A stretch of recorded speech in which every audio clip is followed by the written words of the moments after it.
dogs as children. Even the residents' canine companions come dressed to impress. Welcome. Marie-Lisa opened a top-end dog boutique 5 years ago. We have a collar here. We start from the 25 centimeter size, so the smallest size for a small Chihuahua, 1.5 kilograms. Most popular color are full of diamond like this. It's not really diamond, it's Swarovski. It's like a jewelry. These are toys for dogs. The most popular toys are the ball with Chewy Vuitton, right? The customer normally spend 100 euro for toys. We have also treats for dogs. They are homemade in Italy. We have beef, salmon, chicken, vanilla, and green apple. We have also popcorn with bresaola inside or parmesan. And we have the cake for the happy birthday with the candle inside. And we have champagne. It's not really champagne, it's only a joke. It's champagne.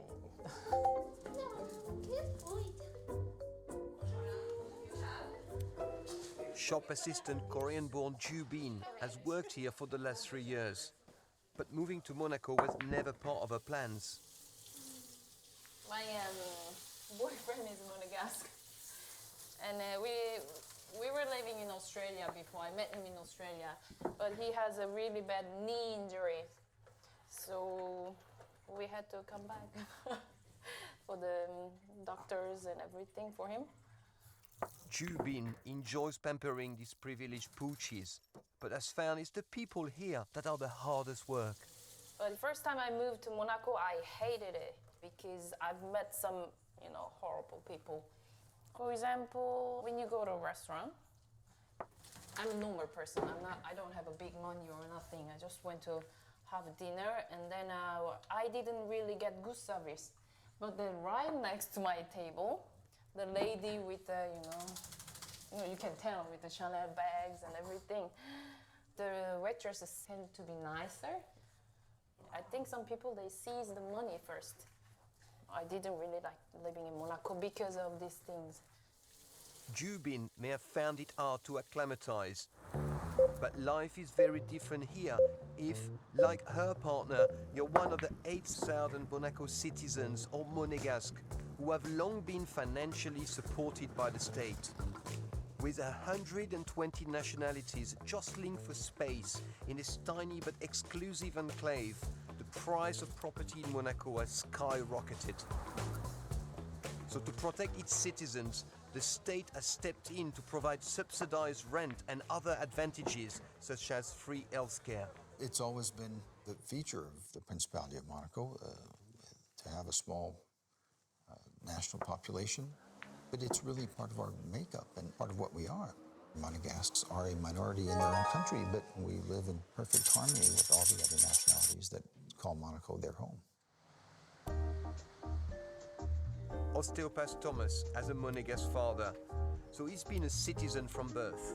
So you have the harbor here with the big part of the F1 track. You have the swimming pool. Overlooking this, you have the old town, and you can see the palace, actually. With a baby on the way, he and his partner Tatev from Armenia have recently moved into a new apartment, which has a view that many would envy. If you go this way, you have maybe 1 or 2 streets of Monaco, and then it's only France, Beausoleil. Some people really love the sea. For me, I don't care. I come from mountains. So to have this piece of mountain in front of me, I'm very happy because it reminds me of my country, right? You have both now. Yeah, and now we have like both, and it's like perfect. The average property in Monaco costs around £45,000 per square metre, which is twice as much as a flat in Mayfair, one of the most exclusive parts of London. Here we prepared the beginning of our little baby. Because Thomas is a citizen, he and Tatev pay less than a third of the market value to rent this apartment, and the state pays the rest. The state protects the Monegasque citizens because the prices of the real estate went crazy. There is flats that belong to the states that are only or mainly for Monegasque with rents that are controlled by the government, which are reasonable. And and then you have the possibility of renting in a private sector. This is private, and we receive help from the government. A subsidy. Exactly, yes. So we have to tell them how much we earn, and they will make sure that the rent is not more than a third of our income. When Thomas and Tatev's son is born, as a Monegasque, he'll be granted all of the benefits that come with being a citizen. If you're Monegasque, you will have a flat, you have a priority for jobs. So if you know you have this security, you can travel with your free mind. And I would be very proud if you could study abroad, live and work abroad, and maybe come back later in Monaco to bring his everything he learned outside of Monaco and bring it back to the Principality. You always have a country that will welcome you. So use it. It is a big luxury to have this. But it's a status that's only afforded to a select few. The easiest ways to become a citizen are by birth or by marriage. But you'd have to be married to a Monegasque for 10 years before you'd even be eligible. Increasing pressure on the country's resources means that citizenship rules are about to become even tighter. We are about to enter discussions on extending the time period from 10 to 20 years to automatically become a Monegasque by marriage. That's because if we continue in this way, we will have an increase in population that will simply be unsustainable for us in terms of providing housing, providing job opportunities. There is one other route to citizenship, but the success rate is so slim that few people even apply. The other process is, of course, naturalization. There are roughly between 100 and 150 demands for Monegasque citizenship every year, and only about 20% are accepted. For the country's majority, buying a property here means paying the full market rate. But even a studio flat costs around £1 million, so many people are forced to rent, like painter and photographer David, who has been living in Monaco for the last 10 years. This space is actually 24 square meters. Including this bit? Including the bathroom. Everything. It includes also the external walls, I was told. That's less than the size of 2 car parking spaces. To make the space work, I had to actually put things on wheels. So this serves as my coffee table. 6 t-shirts fit in there, and it's like... Very neat. It's like living in a boat, it really is. Normally, if I'm home alone, when I'm home alone, it's placed here.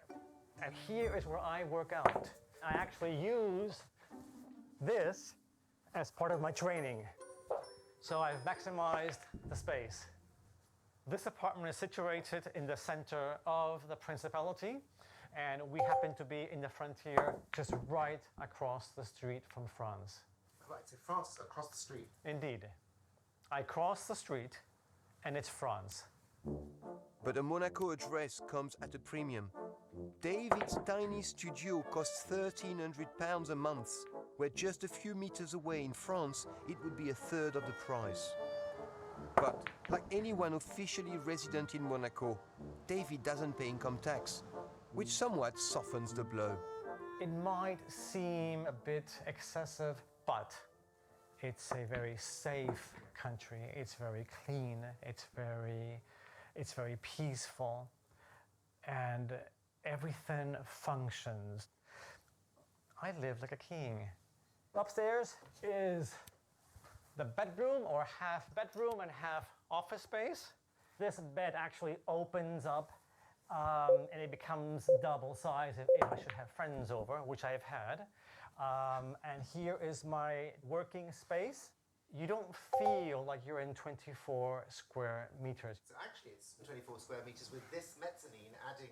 No, it's 24 including this.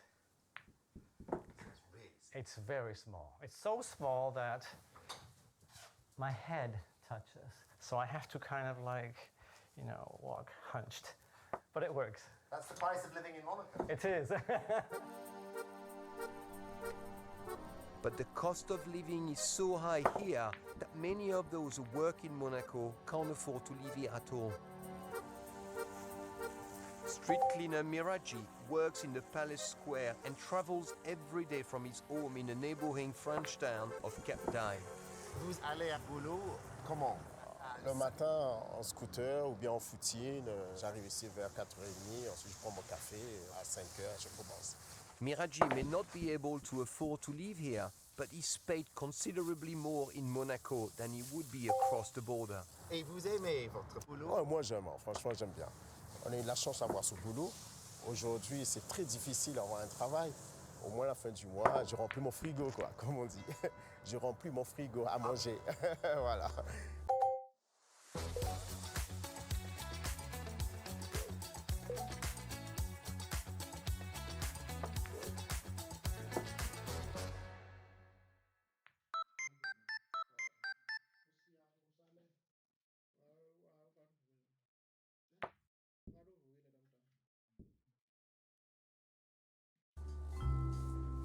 Like Miraji, everyday thousands of workers cross the French border, attracted by job opportunities and higher wages. Arriving at Monaco's Opera House, Brazilian-born Alexis and his brother George are two of the daily commuters. The brothers are both dancers for Monaco's National Ballet Company and travel to the Opera House from France every day to rehearse for a new performance.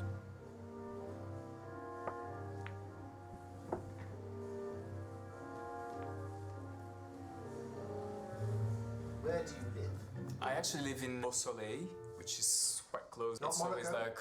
like, never Monaco, it's too expensive. It's too expensive. I mean, it doesn't really... there's no point for us. I think there's no point. Either you're really like a billionaire or a millionaire, you know, that you can live there and can afford to live the Monegasque life, or it's not. It's not. It's pointless. Not it's a pointless. match. No, it's not a match. With the real life people. We do have good salaries, but it's just the amount of money you pay for rent, or even if I mean we could not buy. We both bought houses, apartments in Beausoleil, and that would be impossible. Literally Monaco. impossible in Monaco. So Our view is like the whole Monaco and the sea, you know. So we still have a little bit of Monaco in a way, you know. So.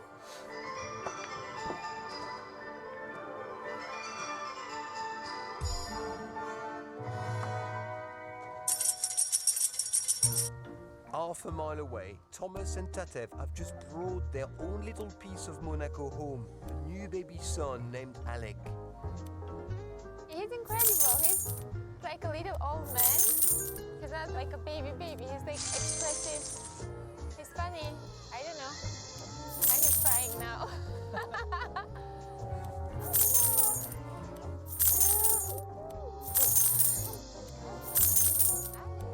Alec is one of only 100 or so Monaco citizens born each year. Being Monegasque, it's rare. I'm very happy he has this beginning. It's very nice to go to adventure, but it's very nice to start life with some comfort and nice way, you know, just to be in a nice, beautiful place, and then you are open to the world. I would say we added maybe 0.1% of the Monegasque population. I have to do the math again, but it's quite important. Precious baby. It's kind of a treasure, right?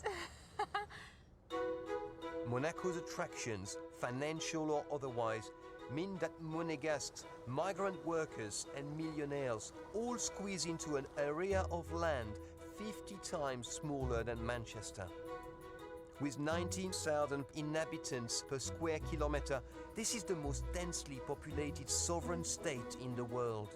Space is at a premium, as it was in the 1970s, when Prince Rainier, known as the Builder Prince, sanctioned a land expansion into the Mediterranean.